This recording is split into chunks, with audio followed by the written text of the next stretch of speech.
another snippet on our Blender to SunBurn series, and this time we're going to go over another one of the questions that got posted onto the blogs and everything else as requests for what going on. And that's to do with materials. Obviously, you can use materials in the SunBurn editor to basically paint up or model your model how you actually want to look, different to actually how you do it in your tool. So we're going to go through here as a sort of little mini Blender version tool, and then using this in SunBurn to go over and then use materials to actually set up our model. So we've got a basic model here set. So we're just going to use a standard cube here, and we're going to assign some materials to it, so then we can in the SunBurn editor go and do it up.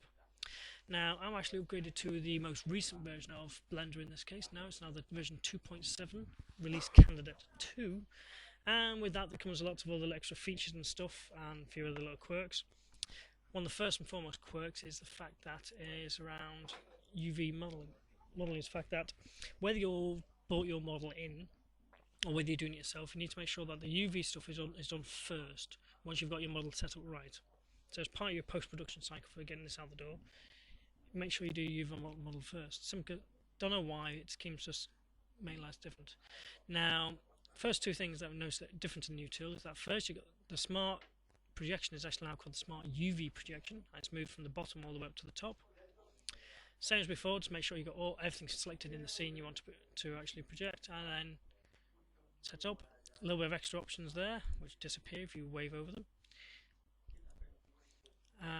Just to set up your standard UV map. So that's done there. We look on our object data tab. See there, it's created our new UV texture. Now obviously with SunBurn, we also need the light map as well setting up.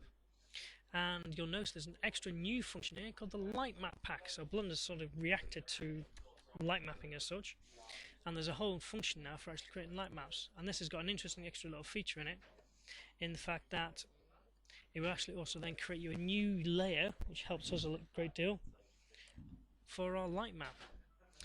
It also has several selection options. It also has better image quality size and things like that. So we're not, instead of a massive texture for our light map, we can use a much reduced one. You can obviously change this, but this helps to pack down the size of the model and as it gets into where it's doing. So we do that, and let's go and create another little UV texture for us for the light map. I'll label that currently, and done. So there's our model set up. Let's go adding some materials. So we drag this over and look at our materials tab here. Next thing we need to do is basically decide what materials we're going to need to use on our scene, on our model. So, and these are what you'll actually see in the actual SunBurn engine when you're going to start assigning them. So here's the base one. Now, key thing to note here is name your materials properly and make sure they're also going to be unique for your scene or area, or make sense when you're actually looking at them. Having 50 models in your game with a material of material, and you want to do some work in SunBurn, can be a bit frustrating and tricky. So name them accordingly. So I'm going to call this one box sides. So what I'm going to do is basically set one material from the sides, one for the top, and one for the bottom. So I set up another one. Call that box top, and one last one, and I'll just call this box. Now of course I could go and assign text to these in the 3D modeling tool and then change them in Blender if I wanted to, or I could simply just do as we're going to do here, leave them completely blank and then just assign them later. It all depends on what your production cycle is like from your modeling into your tool and how you want to do it. So there's our scene there. If we actually unselect everything here, what I want to do is I'm going to first set up this box top. Now I'm going to change to face select mode down here, so I can select my faces. Select them on the top, select box top, and then click on assign. And what that's done now is that face now belongs to the box top material. If I unselect here and I select box sides, that'll select all the parts of the actual model that are actually part of the box sides material at the moment. You notice the fact that there's an extra space here because this top face now belongs to, unselect, this box top material.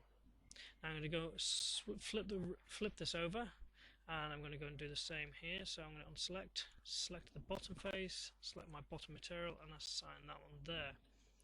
So there, I've now actually got my box bottom there, I've got my box top there, and then everything else is onto my box sides there. Done. That's as simple as it is. Now, first tricky thing here is the very much first with Blender on this, make sure you save first. Another little quirky things, make sure your Blender file is saved before you then go and export it. Reason being, if you export it without saving it, it does seem to do some very strange things. So, exactly as we've done before, we're just going to use the FBX exporter. I'm going to put that into my folder, which seems to have disappeared at the moment. So, SunBurn Blender, again as before, straight into my content project. Create a new folder. Which I've okay, we're just going to put it there.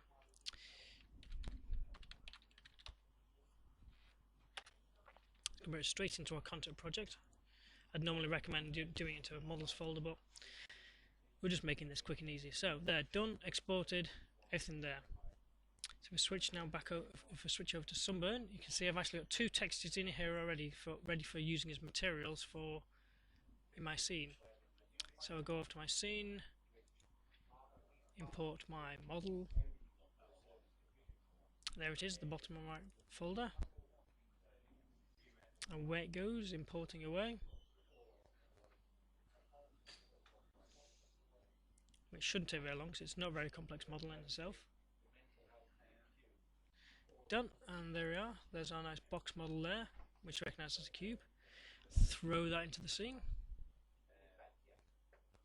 And then now basically we're taking up pretty much from where we are with the current video series that's going on the actual Snippets gaming site itself. Switch over to here. Now you can see here, I've got my top, my sides, and my bottom. And if I right click and do highlight select materials, then I can actually see these light up. So there's the top lit, there's the sides, and the bottom, which is down the bottom. Just go and see if we want to. So turn that off. You can't assign materials while you've got this highlight selection on. So say for the sides, I'm going to put on my orientation. Oh, there we go. And for my top, I'm going to put on the diffuse map, and for the bottom, I'm going to put on the grass map as well. So green on the top, same on the side. Now you will notice, obviously, that's mapped straight as the UV map has told it. So the UV map is using one whole texture to do it. And if you want that differently, you have to make sure you change how the UV map works with the model. That's more a Blender oriented thing than how you're going to do it. This is just simple mapping materials onto your actual object. So if I go and save that now and drop out of the editor, I can actually look around my nice model,